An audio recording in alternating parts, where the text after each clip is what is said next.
Guess who's back? Back again. I am back. Da, da, da, da, da, da.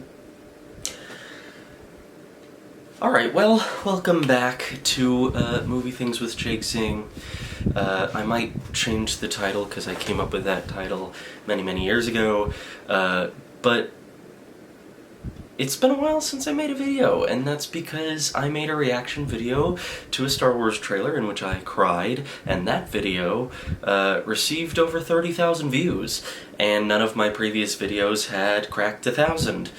So I became intimidated of my newfound audience and stopped making videos until today, when I got bored in quarantine. The other reason I decided to make this video is because I've been rewatching all of the MCU movies. I've watched 14 out of 23 in the last couple of weeks, and last night I got to The Incredible Hulk. The reason I got to The Incredible Hulk 14th in my watch list, despite it being the second MCU movie, is partially because I've been watching them in a weird order, and partially because I've been putting it off. I hadn't watched it since... for a really long time. I watched it once when I was young and never came back to it because I remembered really disliking it and finding it quite boring. And upon rewatch, I'm older, my taste has matured. It's still pretty boring. Now look, there are a few things, important things I look for in an MCU movie. To me, the most important is character. I like to consider whether or not that character has grown and changed by the end of the movie. Do they have a compelling mission, a personal goal, something that they need to change about themselves throughout the course of the movie that is compelling? And the best Marvel movies have this. Iron Man, even Thor, which isn't my favorite. I like the fact that Thor has to grow and change by the end. This movie really lacks a compelling hero. And something I realized as I was rewatching it last night is that it's hard to attach yourself to Bruce Banner or Hulk as a hero in this movie because he never does anything heroic, except, I suppose, at the end when Bruce decides to take on the risk of fighting the Abomination, doesn't know whether or not it's going to work, but feels the responsibility to jump into the fight. I didn't find that moment very compelling at all, and I think part of that is because I find Ed Norton to not be a very good fit for the character. The movie is really...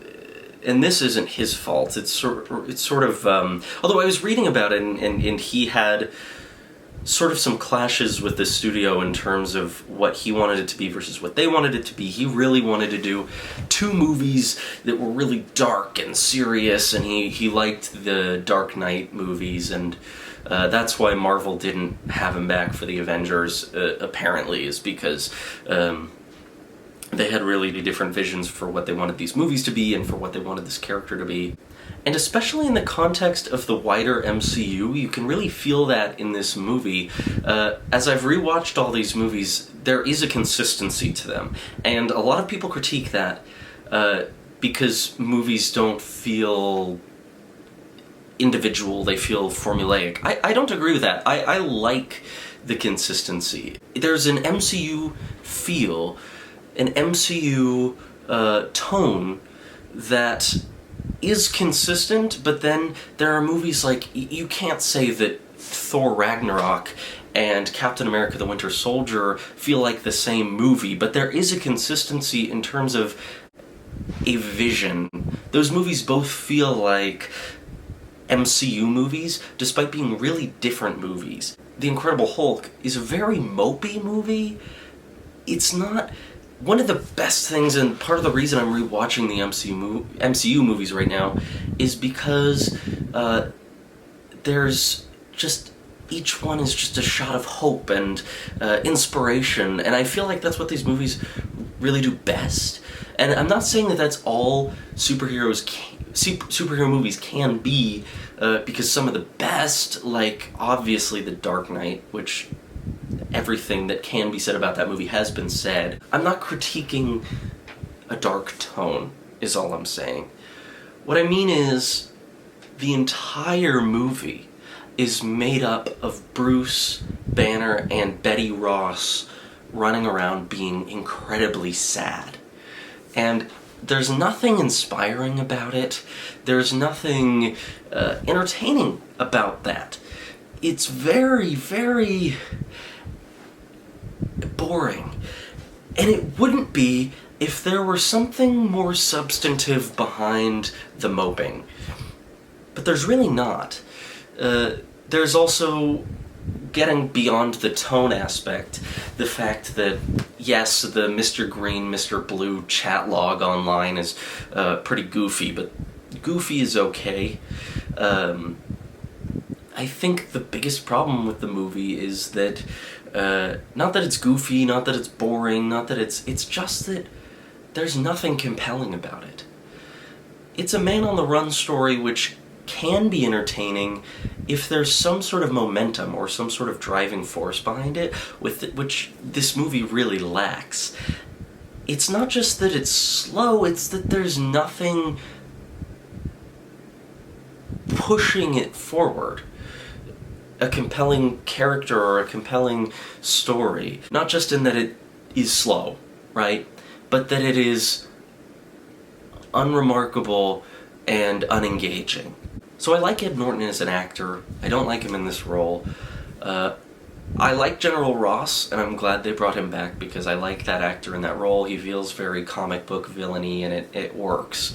You know, I just think that it's so interesting how this movie came out in 2008, the same year as Iron Man. And it's interesting because Iron Man really feels like it established the tone for what the rest of this series ended up being, and then Incredible Hulk was what got left behind through some, you know, I guess you could say growing pains of the beginning of the series. It is really interesting, though, seeing some of the MCU connections, even in these first two movies that came out in the same year. It does show that early on, Marvel Studios did have a vision for what the MCU could be. You see the Stark Industries logo on different pieces of tech. Obviously, Tony Stark shows up in the end. They reference Captain America, even though that movie hadn't come out yet. And so bits like that are interesting to see, and which is why, you know, I knew this movie was part of the MCU, but it feels so detached in every other way. So all in all, the movie's not terrible. It's just pretty not incredible, you could say. And when compared to the other movies in the MCU, in my ranking, it's 23 out of 23. It is my least favorite MCU movie. Look forward to a full ranking later on. Once I've finished my rewatch, I've got 9 to go, but that should happen pretty quickly, seeing as I am still stuck at home. Alright, so this has been my first video back in a while. Thank you for checking it out. I promise that the videos are going to get better. I just wanted to get something out there today, so, you know, audio is going to get better. I know my fan is blowing, and there's some speck on the screen. I don't know if it's a problem with my lens or what, but thanks for hanging in there with me. I'm gonna make things better, and so you can look forward to more videos, Marvel videos, Disney videos, Star Wars videos about movies in general. So thank you for sticking around. I also wanted to mention that I included in the description a link to a website where if you donate, your donation will be split between 9 great charities helping to fight against racism in this country, and I thought that was an important thing to include. So check that out. Stick around with the channel. things are gonna get awesome, so you're gonna want to be here for that. Thank you, and I shall see you in the next one.